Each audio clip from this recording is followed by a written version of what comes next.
we'll have a little bit more on this too. Right now, though, I want to bring on a guy that I've been familiar with his website for quite some time, and then I finally met him in person. I think at one of the tea parties that we had. I don't even know anymore. But he's been doing fantastic work, and you know what? I have a song for him that I was going to play here. I'm still learning. This is the magic of radio, so bear with me. Yeah. Adam Sharp of Sharp Elbows, STL.blogspot.com. He is a rising star in the conservative blogosphere. Really cool videographer, great vlogger, and he's been going where some journalists don't dare to tread. Getting a lot of really good information, and he's interviewed Mike Huckabee, Cynthia Davis, and Joe the Plumber, and just all kinds of really cool people. And Adam, thanks so much for being on with us tonight. How you doing? D-Money, what's up? D-Money, that's right. Everybody in the St. Louis Tea Party think we all got nicknames, don't we? I'm finally happy with mine. We all got to have our nicknames. You know, we got Sharp Pat, Elbows. all those guys. Fantastic. So now you're coming back. You're fresh coming back from the St. Charles rally tonight, the Tea Party there, right? Yeah, we had a pretty good turnout. I had a police officer, a park ranger estimate between 2,500 and 3,000 people. Oh, fantastic! It was pretty impressive. We had a great time. Excellent. Were there any protesters or any counters or anybody there? Anybody causing trouble? I was looking for them, but I didn't see any. So, hey, Dana, can I say real fast? Yes. It's my wife and I's 10th anniversary. I just want to say happy anniversary to my wife, and I love you. Oh, that is so sweet. Happy anniversary to Mrs. Sharp Elbows. That's cool. There you go. Oh, look, our studio audience very much approves. They're big on matrimony. Excellent. So you have been. How long have you been taking video of things? I mean, how did you even really? And I know I've asked you this before, but do you have any experience with video, or were you just like, you know what, I'm going to start bringing a camera to some stuff and getting some video of some crazy things that are going down? Well, I started with the Texas Tea Party was the inspiration for me, and then a chance meeting with Jim Hoft at the media malpractice screening. And then I started my blog, but I didn't even buy a video camera until the All-Star game. I bought it because me and my daughter were going down to the game, and I wanted to take pictures, and of course I bought it also for the blog. So July, I guess that was, June, July, somewhere in there. Yeah.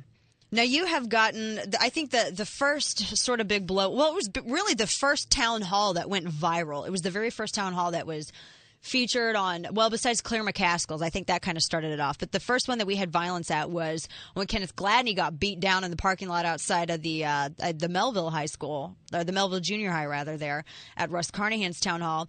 And you were in the parking lot just interviewing the crazy, like the people that normal folks would stay away from because they're talking to themselves or they're trying to start trouble. Those are the people that you go for and you interview. And you were out there with your camera talking to one of the women who was saying that she was a Russ Carnahan staffer. And I mean, do you ever have second thoughts? I mean, do you ever get afraid, like when you're in these situations and you have your camera and you're talking to people? Are you ever just nervous a little bit? Not really, because you know how people say when they have their camera in front of them, the viewfinder kind of puts a whole spin on it, like you're not even there almost. But no, they don't scare me. And if somebody wants to, hit me, I'm gonna have it on camera, and that to me is gold. Yeah, well, yeah, there you go. They've made you right there. That'll be on Drudge. Yeah, they made you with that. Right. The Carnahan event. Well, the first thing was the McCaskill event where her representative took questions in a listening session, and there were cap and trade supporters there, and I was asking them how they felt about Obama talking about how cap and trade would cause their energy rates to skyrocket. Most of them just were like, duh.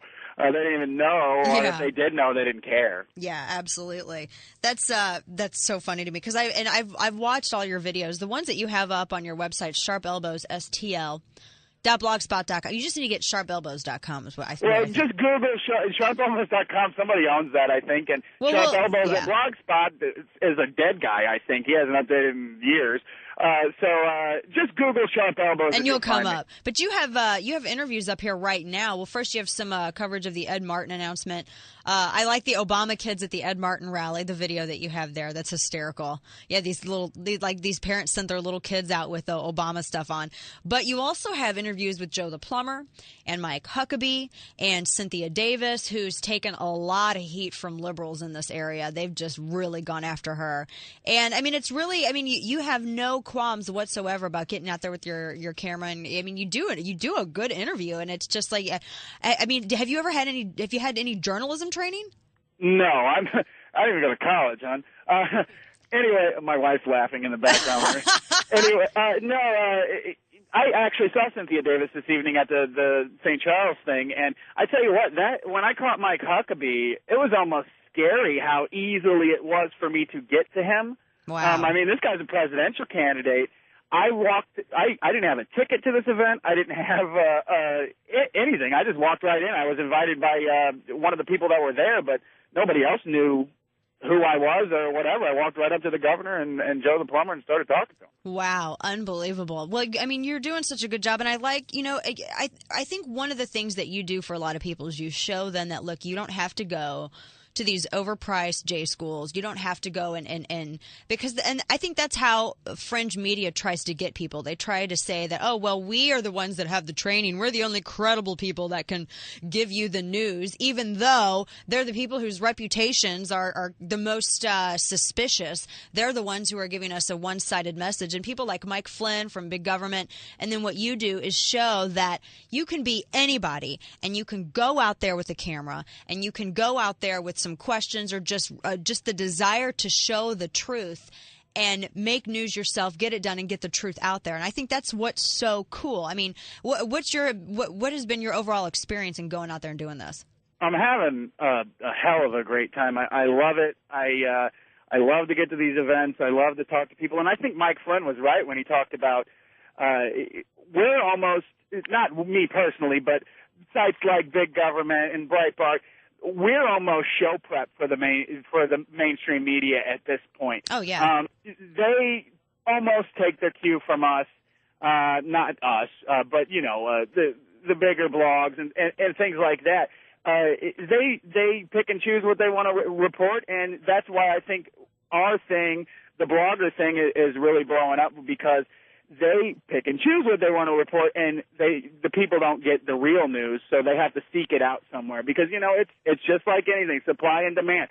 The mainstream media is not supplying it, but the demand is there. So the blogosphere, people like Darren from Reboot Congress, or Patch from the PR Patriot, or Michelle, who's in Washington D.C. right now. Yeah. I'm looking forward to seeing what she's up to. Michelle Moore at a Traditional Life Lived. Yeah. And I think that's why our little situation is kind of blowing up a little bit, because the media does not provide the news that people want to hear. Yeah.